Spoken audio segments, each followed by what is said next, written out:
Usai viralnya video ajakan Pandawara Group kelompok pemuda peduli lingkungan akan membersihkan sampah di Pantai Loji Sukabumi, Sekretaris Desa Sangrawayang Kecamatan Simpenan Kabupaten Sukabumi sangat mendukung dengan adanya ajakan bersih-bersih sampah tersebut. Dalam video mereka pun mengajak masyarakat untuk membersihkan sampah-sampah di pantai tersebut yang selama ini dikenal sangat kotor selama 2 hari pada tanggal 6 hingga 7 Oktober 2023 mendatang. Sekretaris Desa Sangrawayang Dede Mulyadi mengatakan pihak pemerintah Desa Sangrawayang sangat mendukung akan kegiatan tersebut. Bahkan mereka akan melibatkan semua unsur desanya untuk melibatkan dalam kegiatan bersih-bersih sampah. Namun pemerintah desa sangat menyayangkan adanya video viral yang menyebutkan bahwa pantai terkotor keempat di Indonesia karena pemerintah desa sebelumnya telah melakukan pembersihan bersama instansi lainnya dan juga masyarakat sekitar.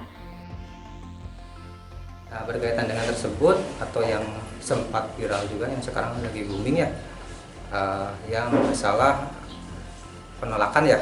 Nah, kita klarifikasi masalah penolakan sebetulnya bukan penolakan bersih-bersih pantai. Nah, secara logika masa sih yang mau ikut bersih-bersih kita larang, gratis lagi gitu kan. Kita tinggal menghimbau aja ke masyarakat.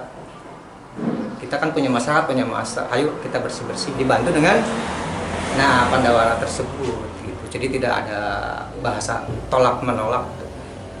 Kebaikan masa ditolak gitu kan. Ditawaran dahar masa ditolak kan gitu. Berkaitan dengan tersebut, kita sudah mengagendakan, termasuk kita sudah mengirimkan surat. Kita pelaksanaan itu hari Rabu sampai dengan Sabtu, bersih-bersih pantai.